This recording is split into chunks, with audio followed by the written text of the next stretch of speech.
deadly strike. A drone ordered by President Donald Trump kills an Iranian military leader. He's responsible for the deaths of hundreds of Americans. How the world is responding. A clear priority. Why President Donald Trump began the new year by meeting Christian supporters. Hate crimes. We talk about the rise of anti-Semitic attacks in New York and New Jersey. And a new era. A report from Rome on sweeping changes to a university whose graduates include St. John Paul II. On EWTN News Nightly for Friday, January 3rd, 2020.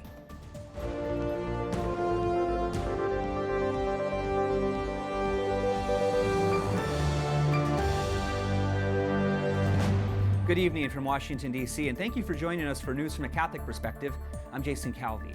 President Donald Trump says he ordered the killing of Iran's top military leader because that man was plotting to kill more Americans. The U.S. is now sending nearly 3,000 more Army troops to the Mideast as reinforcements. The strike marked a major escalation in the conflict between the U.S. and Iran. That country vows harsh retaliation. President Trump used Twitter to explain his decision to launch a deadly attack against one of Iran's top officials. He writes, General Qasem Soleimani has killed or badly wounded thousands of Americans over an extended period of time and was plotting to kill many more. The president adds he should have been taken out many years ago. Qasem Soleimani was the head of the Iranian Revolutionary Guard Corps, which the U.S. considers a foreign terrorist organization. The American military targeted him as his car drove away from Baghdad International Airport. He was actively plotting in the region to take actions, a big action as he described it, that would have put dozens, if not hundreds, of American lives at risk. Secretary of State Mike Pompeo posted a video showing Iraqis dancing in the streets after learning the Iranian general was dead. In Iran, people gathered to mourn. The confrontation led the U.S. State Department to urge Americans in Iraq to leave the country immediately to avoid retaliation. I think it was the right move. Will there be escalation? Yes, but the escalation is not on our part. We're finally responding to continued provocations by Iran. Members of Congress were quick to respond. Most Republicans support the president's decision. But Democratic House Speaker Nancy Pelosi says America and the world cannot afford to have tensions escalate to the point of no return. She criticizes the Trump administration for carrying out the attack without congressional authorization of force. Still, America's allies like Israel support the decision. Qasem Soleimani is responsible for the death of American citizens and many other innocent people. He was planning more such attacks. President Trump deserves all the credit for acting swiftly, forcefully, decisively. Joining me now by Skype for more analysis is Clare Lopez, Vice President for Research and Analysis at the Center for Security Policy. She's also a former CIA officer. Clare, welcome back. Now, the general has been on the American government's radar for some time now. How significant is this strike, and what do you make of its timing?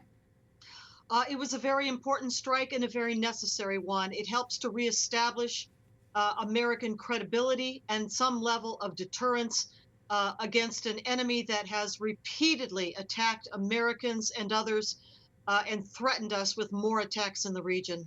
Could this death be the beginning of regime change? Well, we'll have to wait and see on that because that will be up to the Iranian people, of course.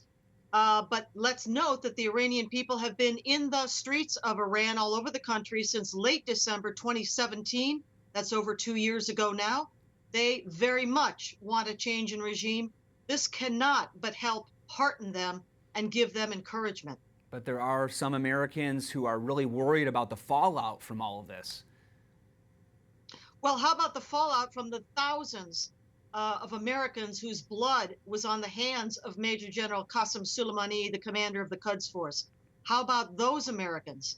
How about the record that he set along with the regime in Tehran for attacking, maiming, killing, kidnapping American citizens over a 20 and plus year period? He's been was commander of the Quds Force since 1998.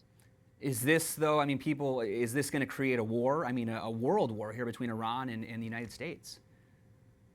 Look, the Iranian regime has been at war with the United States since Ayatollah Khomeini staged his power grab in 1979 with that revolution. The Iranian Constitution states very clearly in English online that it exists in order to spread Islamic rule over the entire world, establish an Islamic state by jihad, under rule of Sharia Islamic law.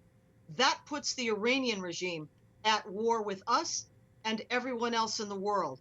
It is not the Americans who are wanting war. It is the Iranians and their Islamic doctrine that are pushing it. Really quick, I want to ask you, as a former CIA officer, what do you think the next steps are going to be from the administration? I think that's very much going to depend on the Iranian response. We've heard from the supreme leader, the Ayatollah Ali Khamenei, that after a 3-day mourning period for Soleimani, there will be retaliation. I think we can expect something. I don't know what to say that will be yet. We don't know. Of course, Israel and Americans all over the region in the Middle East are on high alert. We should be on high alert here in the United States, too, because Hezbollah, an Iranian terror proxy, has operational cells all over the United States. Okay, Clare Lopez, Vice President for Research and Analysis at the Center for Security Policy. Thanks for your time. Thank you. President Donald Trump reaches out to evangelicals, and it's his first campaign move of the 2020 election year. Tonight, the president visits a Miami megachurch. He's seeking to grow support with a group that was an important part of his base in 2016. His campaign says the president's record in office, including the installation of 2 Supreme Court justices, will cement the votes of religious conservatives. United Methodist Church leaders from around the world propose a new denomination that would split from the rest of the group. They're trying to solve a years-long dispute over the redefinition of marriage and gay clergy. Members of the 13 million person denomination have been at odds for years over this issue. Indonesia floods kill at least 43 people. Residents of the country's capital helped clear damaged cars and other things from the streets. Monsoon rains swept away cars parked in driveways. It's the worst flooding since 2013, but the water is starting to go down in some parts of the city. Pope Francis dedicated his New Year's homily to condemning violence against women. Ogni violenza inferta alla donna è una profanazione di Dio. On the Solemnity of Mary, the Holy Father said every violence inflicted on a woman is an act of disrespect to God. He added, women are sources of life and the woman's body must be respected. Pope Francis has talked previously about women in society and the need for women leadership in the church.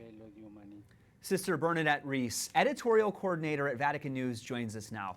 Sister, why do you think Pope Francis dedicated his first homily of the year to condemning violence against women? That's a very interesting topic for the Feast of Our Lady, the Mother of God. However, the way that he connected violence against women with Mary's vocation as the Mother of God, I think made that connection extremely important and also very appropriate. And this is not the first time Pope Francis has publicly spoken about women. What else has he said in the past? You know what? He has talked about the topic, especially in connection with human trafficking. He has expressed his indignation on many occasions, especially because women are objectified. They're commodities. Instead of asking a woman, hello, how are you? Many times they're asked what the price is, which is horrible. And in a homily in June of 2018 on Matthew's Gospel regarding the committing of adultery when men look at women lustfully, he spoke about this quite forcefully. And in that particular homily, he reminded us that men, when they violate women, violate themselves, violate their own image, because men need women in order to image God. And so in the Holy Father's homily then this week for the Feast of Mary, Mother of God, what was the central message? What was the gist of his message there? Mm-hmm. The importance about this particular message is that he's connecting violence against women with blasphemy. That's a very, very strong term. And he used that term because he's revealing to us a very specific and profound mystery of God with all of humanity. And he called it a nuptial relationship. In other words, God espouses all of us in Jesus when Jesus becomes flesh in the womb of Mary. That's extremely important. I don't know if I've ever heard another pope say that recently, and to my knowledge. But it's extremely important to remember that John Paul II also used spousal imagery, especially in the theology of the body. Now we're hearing spousal talk being used about God's own relationship with us all. And I think we really need to reflect on this to understand what the Pope is really trying to say. And speaking of the voices of women and hearing what the Holy Father is saying about that, what is the role of women's voices in the church? I think women have a profound possibility of enlightening us regarding this particular mystery of Mary, the Mother of God. For she, as the Holy Father stressed, is the one who experienced that marriage of God with man in the flesh of his beloved Son when he took on flesh in her womb. Every woman who has the privilege of bearing a child touches that mystery, and it's only through a woman that a husband can touch the mystery of life. And for someone like me, I need to do it by proxy as well, but that's important for us to get in touch with, because as the Holy Father said in his homily, all of life and the mystery of God revealing himself to us, it's almost like it's all there in the womb of Our Lady. Sister Bernadette Reese, thank you for your time today. Editorial coordinator at Vatican News. Thanks. Thank you. Coming up, why lawmakers call a recent anti-Semitic attack a hate crime.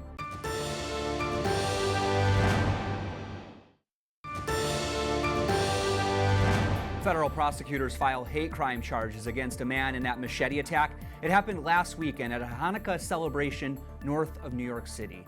That attack wounded 5 people at a rabbi's home in Monsey, New York. Police questioned the same man in connection with an earlier stabbing of an Orthodox Jewish man in the same town, but they didn't have enough evidence to link him to that crime. Joining me now is Bethany Mandel, editor at Ricochet, an online conservative community. Bethany, welcome. Thank you so much. So New York's Governor Cuomo says it was an act of domestic terrorism. What's your reaction to these crimes? Yeah, I mean, it absolutely was. What happened in Monsey is one of, unfortunately, several domestic terror incidents that have happened against the Jewish community in the last couple weeks. There was also an attack in Jersey City that was as well. And there have also been attacks within Brooklyn that should be classified as hate crimes as well. And I know you had a post online where you even warned your husband not to wear his yarmulke in public. Why? Yeah, so we used to live in New York, and so there have been a number of anti-Semitic attacks that have happened in New York, not just within Brooklyn, but also in Midtown Manhattan. Punching, stabbings, things of that nature, long before Monsey happened, and it's sort of on the long list of reasons why I'm glad we left the area. Thank God we live in an area now in Washington, D.C. where this is not a problem yet. It could become so, but when we're in New York, I would prefer him not to be identifiably Jewish. And we've sort of had these conversations between us when we've traveled to Europe. It's funny, when we went on our honeymoon, we had a layover on our way there in Paris, and I told my husband when I went to go get food, don't pray, don't wear your yarmulke, don't pray, don't look Jewish. And he thought I was kidding. And I came back from the food court area, and he had a crowd of people sort of leering at him. And I looked at him and I said, cut it. Take off the tefillin, take off the tallis, and we're going to another gate area because now everyone here knows we're Jewish. And he took all of his stuff off and said, I thought you were kidding. And I said, no, welcome to Europe. Don't act Jewish. Don't look like you're Jewish. And that sort of mentality of don't be identifiably Jewish that I've always had living in Europe, visiting in Egypt, I now feel like we have to adopt in the New York area. Wow, I cannot even imagine that, not being able to feel like you can't even pray in public, right? I mean, that's... Yeah. I want to ask about what's happening in New York. I know police and security officials there are saying they want to up surveillance. Is that going to help in New York? I mean, I think it will. It will keep people safe. The problem with the violence in the Brooklyn area is a lot of it is indiscriminate. So in the case of the Monsey attack, that actually didn't happen at a synagogue. It happened at the rabbi's house that was next door. The synagogue was locked, and he saw an opening to go attack people at the party next door, which was the rabbi's house. So even in an ideal situation in which there was more security in Monsey at the synagogue, it would not have prevented this attack, nor would it prevent the dozens of attacks that have been happening in Brooklyn because they're indiscriminate in the middle of the day. And it's just someone sucker punching or knifing a Jewish man or woman or even a child has been confronted. Oh, I can't imagine that. Well, Bethany Mandel, editor at Ricochet, thanks for bringing to light you. this issue. Appreciate it. Up next, a look at changes taking place at one of the major Catholic universities in Rome. And a look back at my time on EWTN News Nightly as I say goodbye.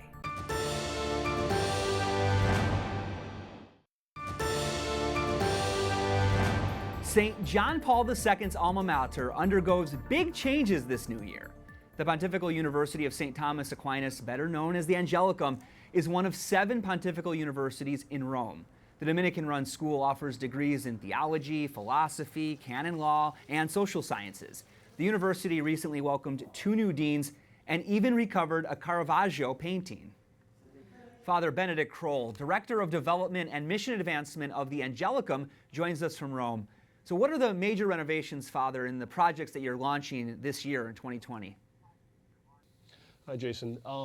We have tremendous things happening. Our university is a former monastery of cloistered Dominican nuns, but it was refashioned about almost 100 years ago, and we're finishing internal renovations and restoring it to its beauty, so that we can properly welcome and educate the over 1,000 students that we have coming from over 90 countries. So it's a major project, but it's a beautiful, beautiful place. So right now, the last wing of our renovations, it will actually prepare us to welcome about 25 more Dominicans for professors as well as students. So that's a major project that we have happening right now. We also have other projects that we're getting ready, we hope, obviously, to find the money for, the library and other parts as well. And this summer we're going to be renovating the internal classrooms. So we have about 15 classrooms in our university cloister, and all those will actually be redone this summer. So it's a major, major endeavor. So. Yeah, I imagine. You mentioned the surge of vocations coming in. I know you were vocation director here in the Eastern Province of the United States. Is that part of why you're having to renovate and make these changes at the school?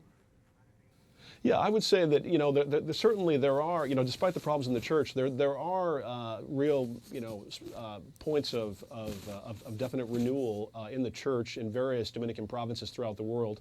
And also, I think, just in religious orders and some dioceses, obviously.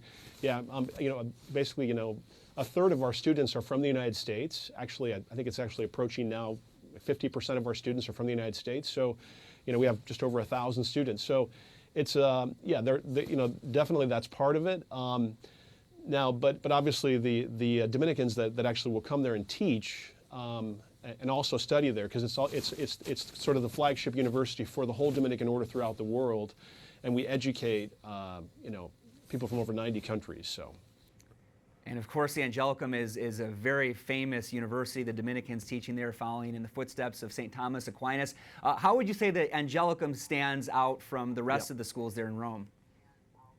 Well, okay, put it this way. Okay, St. Thomas Aquinas is definitely our Dominican all-star. But I would say the thing that really blew me away when I was there, I mean, being there, obviously now, this is now my second year, is this, that we have a Eucharistic Adoration chapel that the students and the professors and the Dominicans frequent every day. And this Eucharistic Adoration has been happening in the university for 18 years, if you can imagine. So kind of, the students are looking at the fact that Jesus Christ is fully God and fully man in the classroom. They're studying Christology or whatever. And then during the breaks or during their time off, they're going in there adoring our Lord in the Eucharist. So it's a tremendous gift to put faith and reason, devotion and love all together for the sake of really renewing the church, in difficult times in which we live. So I think it's a great place. When I first got assigned there, I wasn't sure, how am I going to do this because we have such major needs.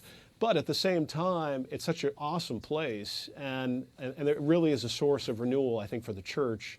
The impact that we have upon the church really will just go on for generations to come, because we're basically educating the future rectors of seminaries, we're educating the future bishops, future cardinals. We have roughly 140 bishops and cardinals who are currently serving the church throughout the world right now. So it's an incredible place, and it has a great impact upon the church, even in the United States.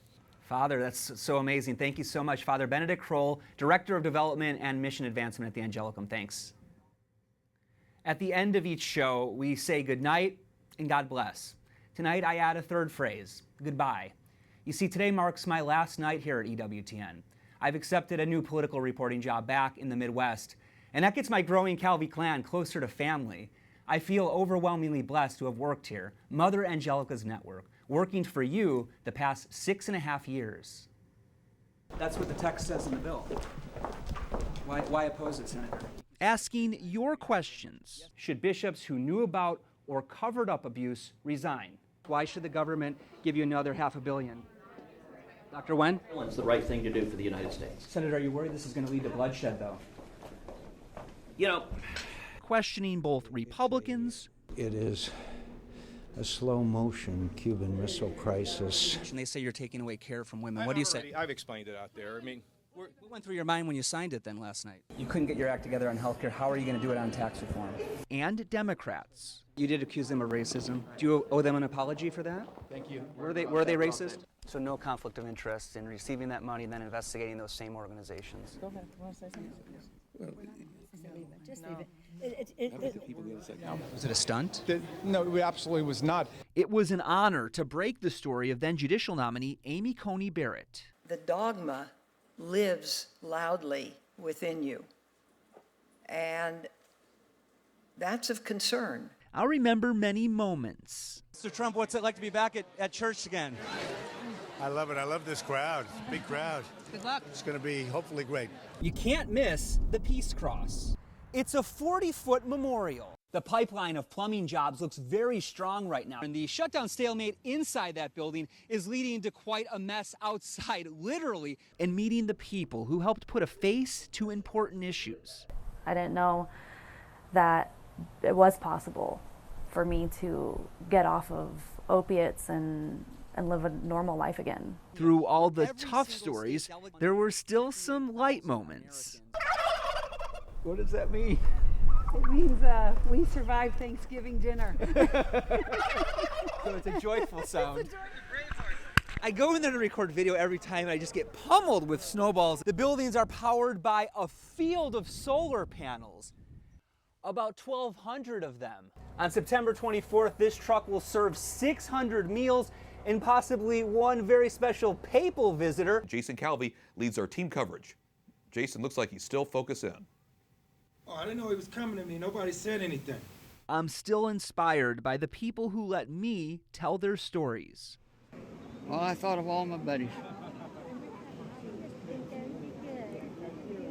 Brought back a lot of memories. Margit Meisner, a native of Austria, escaped. The good will triumph over the evil.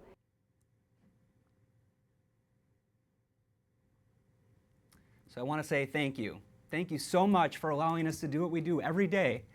We do this for you. And my dear friends here at News Nightly will keep that mission alive, a vocation of truth, a vocation to bring light to the darkness. So for one final time, I say good night, goodbye, and God bless.